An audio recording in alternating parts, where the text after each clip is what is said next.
شعبان المعظم میں کیا ہے؟ حضرت ابو معمر رحمۃ اللہ علیہ فرماتے ہیں ماہ شعبان نے بارگاہ الہی میں عرض کی، اے میرے رب، تو نے مجھے دو عظمت والے مہینوں رجب اور رمضان المبارک کے درمیان رکھا ہے، تو نے میری کیا فضیلت بنائی، کیا فضیلت رکھی؟ اللہ پاک نے ارشاد فرمایا، میں نے تجھ میں قرآن کریم کی تلاوت رکھ دی۔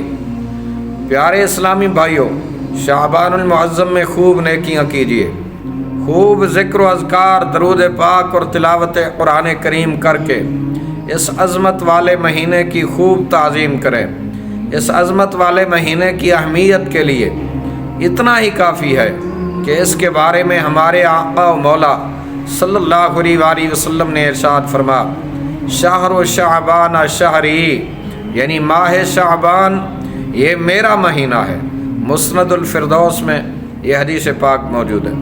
اللہ پاک کے آخری نبی مکی مدنی محمد عربی صلی اللہ علیہ وآلہ وسلم، میرے خاتم الانبیاء پیارے محبوب کریم صلی اللہ علیہ وسلم جیسے رمضان کے روزوں کی تیاری فرماتے، ایسے ہی شعبان کے روزوں کی بھی تیاری فرماتے۔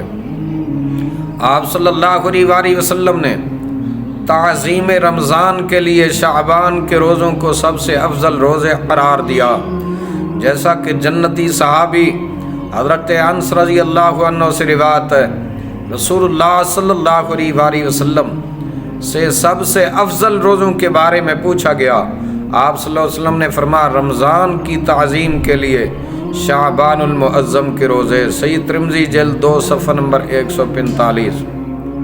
شعبان المعظم کے روزوں کی ایک حکمت یہ بھی بیان کی گئی ہے کہ شعبان المعظم کے روزوں سے رمضان کے روزوں کی پریکٹس ہو جائے، تاکہ رمضان کے روزوں میں مشقت اور تکلیف محسوس نہ ہو، بلکہ تب تک بندوں کو روزوں کی عادت ہو چکی ہو اور رمضان سے پہلے شعبان میں روزوں کی مٹھاس اور لذت کا احساس ہو چکا ہو۔